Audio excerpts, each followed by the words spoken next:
Bonjour Gemma. Bonjour. D'abord, je te remercie d'avoir accepté de répondre aux questions de Regard Actu.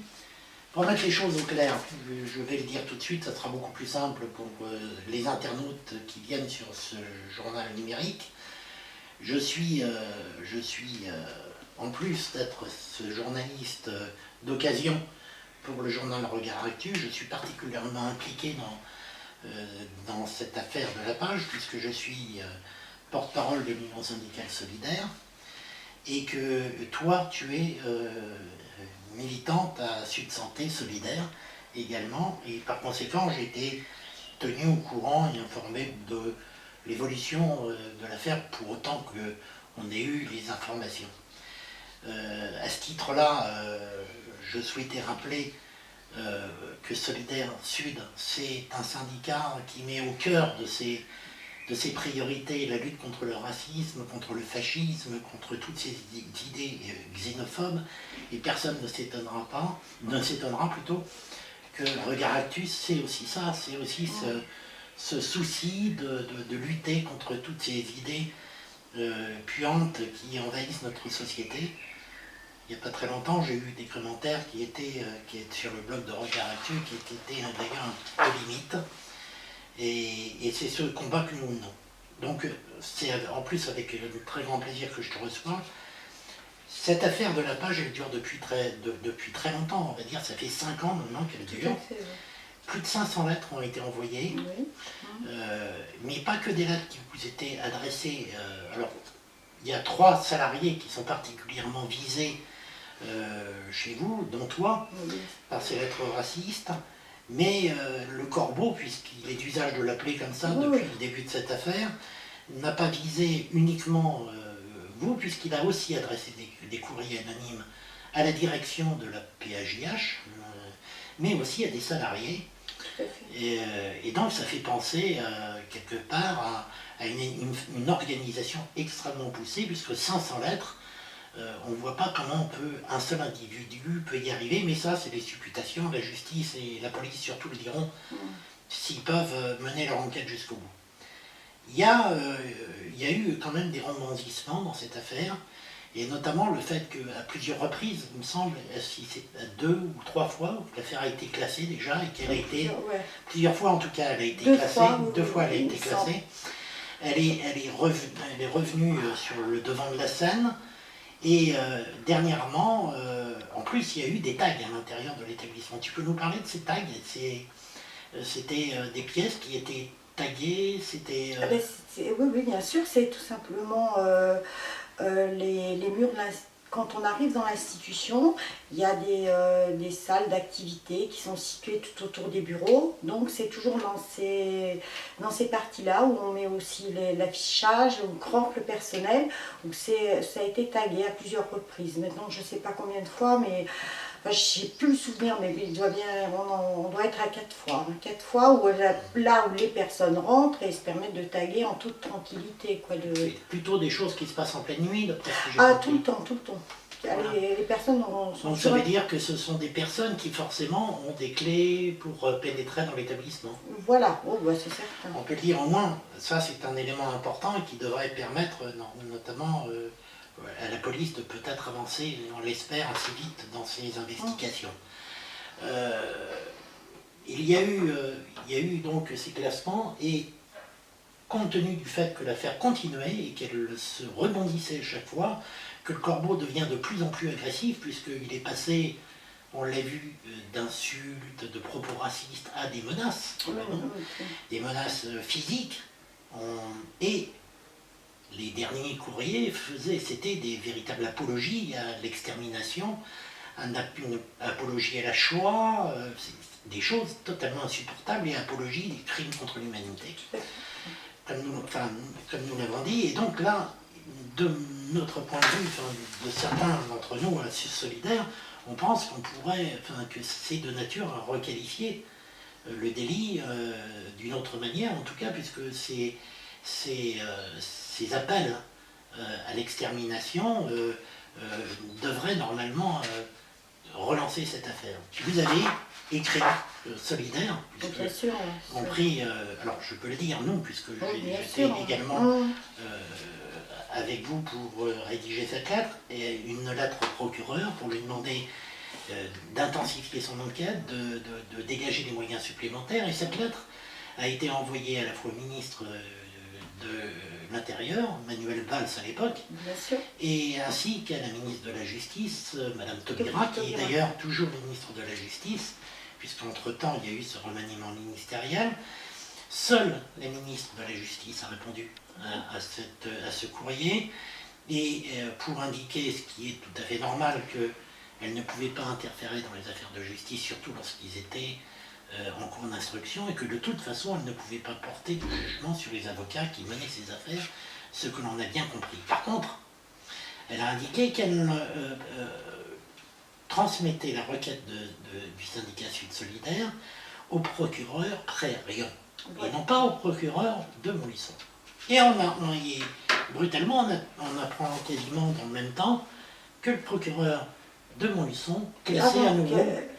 Quelque temps avant, on a quand même appris que le procureur de Montluçon trouvait qu'il n'y avait pas assez d'éléments, que l'affaire entre guillemets était classée, qu'il attendait plus d'éléments. On va la lire cette lettre parce qu'elle est courte et je pense que pour les internautes c'est important de le savoir. Je viens de prendre connaissance, c'est le procureur qui parle et qui s'adresse, précisons-le tout de même, ce courrier s'adresse au directeur de l'EPHJH et non pas à vous. Non. Et ça, son importance, on y reviendra.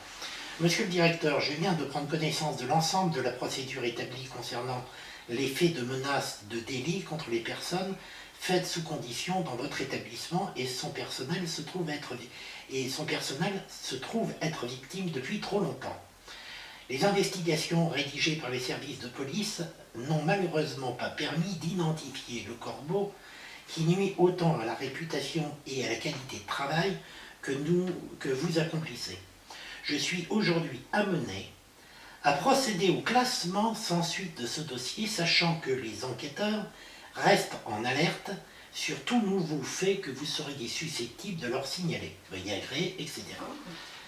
Cette date, elle signifie que même si les enquêteurs restent en alerte, pour autant, l'enquête, elle est arrêtée. Tout à fait. Ça veut dire qu'il n'y a pas de nouvelles investigations qui sont diligentées, et ça, c'est ça qui est tout à fait étonnant, puisque comment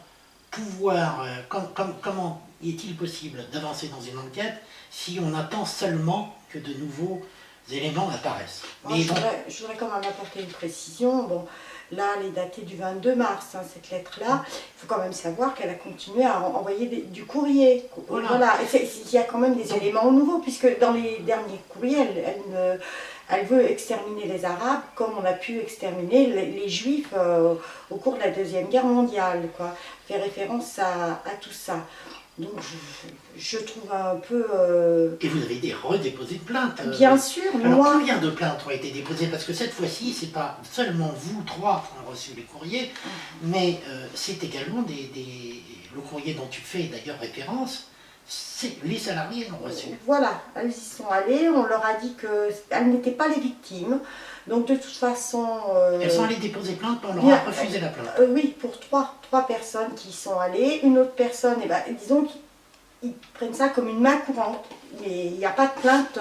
Ma plainte a été prise, de toute façon, a été enregistrée, heureusement, bien sûr.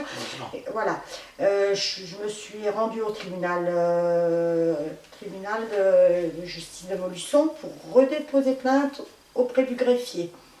Voilà, donc ça fait déjà 2 plaintes, plus celle qu'on a déposée, nous, en tant que déléguée syndicale et représentante Sud, santé sociaux. Voilà, ça fait quand même un nombre impressionnant de plaintes. Oui, alors là, la plainte dont tu parles, parce que les premières plaintes que vous aviez déposées, qui étaient transmises naturellement au procureur, vous les déposiez au commissariat de police. Tout à fait, oui. Vous avez donc pris la décision, et disons-le, sous les conseils du syndicat Sud Solidaire au niveau national, de déposer directement cette plainte auprès du greffe du tribunal pour que le juge d'instruction soit directement saisi. Tout à fait. Alors, on peut espérer que cette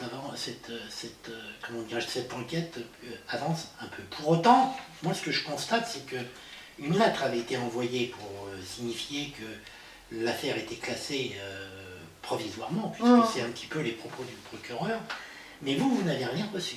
Ah non, c'est non. le directeur qui a reçu cette lettre. Tout à fait, non, non. Aucune de nous trois, enfin à ma connaissance, en tous les cas, moi je ne l'ai pas eu, j'ai eu aucune information du procureur. Vous estimez que vous êtes suffisamment informé sur l'avancée de cette enquête? Non, absolument pas. Il y a aucune, on ne sait strictement rien, on arrive à le savoir parce que la direction nous a tenus au courant, bon, en tant qu'élu, voilà, et en tant que salarié, mais au sens ça, le procureur, que ça soit aussi, bon, j'entends et je le comprends, que la police ne peut pas nous informer à chaque fois qu'elle fait une perquisition ou qu'elle intervient, mais en tous les cas, on ne connaît rien de l'avancée. Simplement, à chaque fois, au bout d'un an, comme ça se calmait, qu'il y avait, entre guillemets, après la tempête, il y a toujours eu du calme. Ces personnes-là laissaient passer un an, l'affaire était classée et ça revenait, ça remontait au créneau, ça retaguait, recourrier, voilà quoi.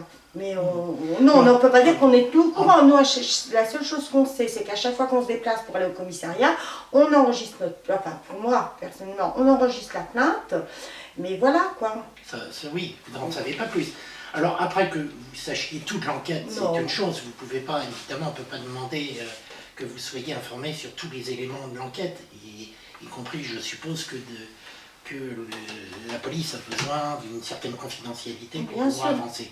Cependant, quand une décision est prise par le procureur, il est tout à fait étrange quand même que seul le directeur soit informé, que vous, victime directe de Corbeau, vous ne soyez pas informé de cette décision de classer au moins cette affaire. Et par conséquent, je suppose que ça provoque un mal-être pour vous, cette insuffisance d'information. Bien sûr, parce que d'abord tu comprends bien qu'on est particulièrement inquiète. Et puis on ne comprend pas une décision comme celle-ci. Ça veut bien dire ce que ça veut dire, qu'on est insignifiant, qu'on ne représente rien. On a le droit de le vivre comme ça aussi. Oui, c'est une agression d'un côté et on reçoit une autre agression de l'autre côté. C'est tendez la joue, on vous met une claque, et on retend la joue, on nous remet une claque de l'autre côté. Alors que j'estime que ces personnes comme moi-même ont le droit à être défendue par la justice de notre pays, quoi, parce qu'on est française avant tout, on travaille dans un milieu, on est des aidantes, on n'est pas novices, ça fait quand même moi 33 ans que je travaille pour la page, mes collègues, bon, peut-être un peu moins, mais plus d'une vingtaine d'années. Je veux dire, voilà, on a une reconnaissance au sein de l'association, mais en attendant, entre les instances, que ce soit la justice ou la police, il n'y a rien qui est fait, quoi. Il n'y a rien d'inquiétant pour eux, quoi. Je veux dire, quand même, quand elle se déplace, qu'elle apporte un courrier dans mon immeuble, je veux dire, c'est pas normal, c'est pas tolérable. Il faut s'appeler comment je veux dire, Dati, pour qu'on intervienne. C'est plus... Voilà, et bon, bien sûr, tu finis. Oui, mais c'est pas supportable, quoi. C'est pas normal, on peut pas accepter. Le syndicat solidaire a décidé, et j'en suis, et donc on a pris cette décision en commun, là cette fois-ci de saisir et de demander le soutien d'un avocat de renom. Ouais, mais ça, on va le dire, c'est Jean-Louis Bory, avocat à Clermont-Ferrand, spécialiste de la défense de RESF, du Réseau Éducation Sans Frontières, qui a défendu beaucoup, qui est beaucoup intervenu dans les affaires de racisme. C'est un homme, particulièrement apprécié dans le milieu syndical et associatif, et très reconnu.